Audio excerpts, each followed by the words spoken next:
Bonsoir, je suis heureux de vous retrouver sur votre nouveau numéro. Le mal du pays, c'est vous et moi. S'il y a des pays, des sociétés plus développées que les autres, il y a véritablement une raison, ou bien des raisons. Je pense que c'est parce que ces pays, ces sociétés ont très tôt compris le rôle et l'importance de l'éducation dans le développement économique. Par exemple, si on prend les États-Unis, ils ont très tôt compris l'importance et le rôle de l'éducation dans le développement économique. C'est pourquoi, dès le début du 19e siècle, ils ont mis en place un système éducatif primaire généralisé. Et la démocratisation de leur système d'enseignement a participé considérablement à leur croissance rapide. Dans notre pays, les résultats des examens deviennent de plus en plus catastrophiques. Et je pense que le seul responsable ici, c'est le gouvernement. Et depuis l'arrivée de ce nouveau régime, notre système éducatif ne cesse de se détériorer. Il avait promis monts et merveilles aux enseignants et il n'a pas voulu respecter ses engagements. Et puis la situation c'est catastrophique vraiment. man de doy na waar trop jaaxal nañu bépp yaay boo xam ne am nga doom même ñu amul doom sax ci lycée sax am nañu njàqare public bi moom doy na waar te lan moo ma ci gën a naqari ñoom ñi ngi ci public yi di jàngale mais bu ñu grève dañuy dem jàngale privé yi. non grève bi moom du yoon wax dëgg fa yàlla parce que instant yi nii xam mooy loolu fan yi yëpp jànguñu presque semaine bi yëpp ci grève lañ nekk semaine bee passé 3 jours toog nañ 3 jours jànguñu xam nga loolu tamit daf ñuy kii quoi baaxul ci ñun. wax dëgg yàlla professeurs yi ak gouvernement bi dañoo war a toog waxtaan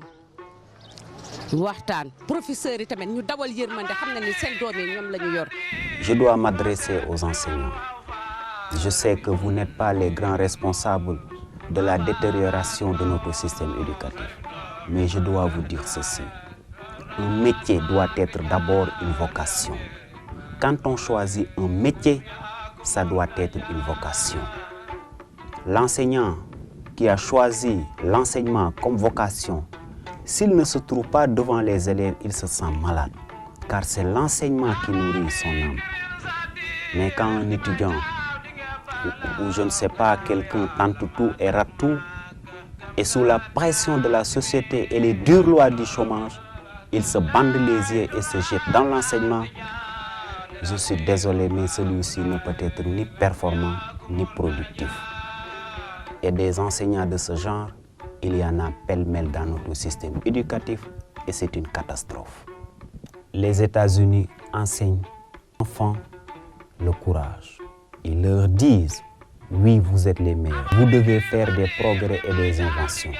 Les anglo-saxons enseignent à leurs enfants l'audace. Les Russes enseignent à leurs enfants le sens du patriotisme et l'amour pour son pays. Les Asiatiques, la discipline, car ils considèrent que sans la discipline, on ne peut pas émerger un pays. C'est des valeurs fondamentales qu'il faut enseigner aux enfants. Les bons gouvernements misent beaucoup sur l'éducation. Moi, je suis pour une loi qui sanctionnerait tout parent qui refuserait de laisser son enfant aller à l'école. Tout le monde doit savoir lire et écrire, et cette responsabilité incombe au gouvernement.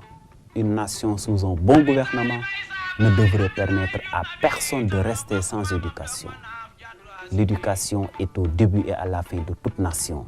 Si la jeunesse est bien encadrée, la société est sauvée. On doit apprendre aux enfants à devenir des hommes et femmes honnêtes et valeureux. Vous savez, les découvertes de pétrole, de gaz sont bien.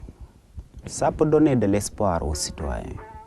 Mais jamais ces découvertes porteraient ses fruits dans un pays où l'attitude des citoyens est malsaine.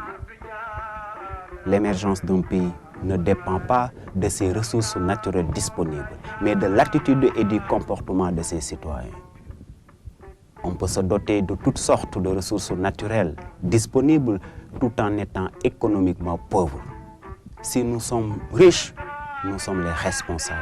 Si nous sommes pauvres, nous sommes également les responsables. Le problème, c'est vous et moi. Chers compatriotes, j'invite tous les citoyens à s'engager pour un Sénégal émergent. Et pour cela, Nous devons d'abord aimer notre pays en agissant et en contribuant à son développement. Nous devons exercer nos droits et remplir nos devoirs. Nous devons faire bien ce que nous avons à faire. Si tous ces engagements sont respectés, le changement serait profond et il affecterait chacun d'entre nous et rendrait meilleure notre vie quotidienne. L'heure est à la solidarité nationale. L'heure est venue pour être d'accord sur l'essentiel, c'est-à-dire l'esprit républicain. Nos opinions peuvent être différentes, mais la stratégie et l'intérêt général du pays doivent nous rassembler pour trouver des solutions collectives face aux problèmes auxquels est confronté notre système éducatif. Que Dieu bénisse le Sénégal, que Dieu bénisse les États-Unis d'Afrique.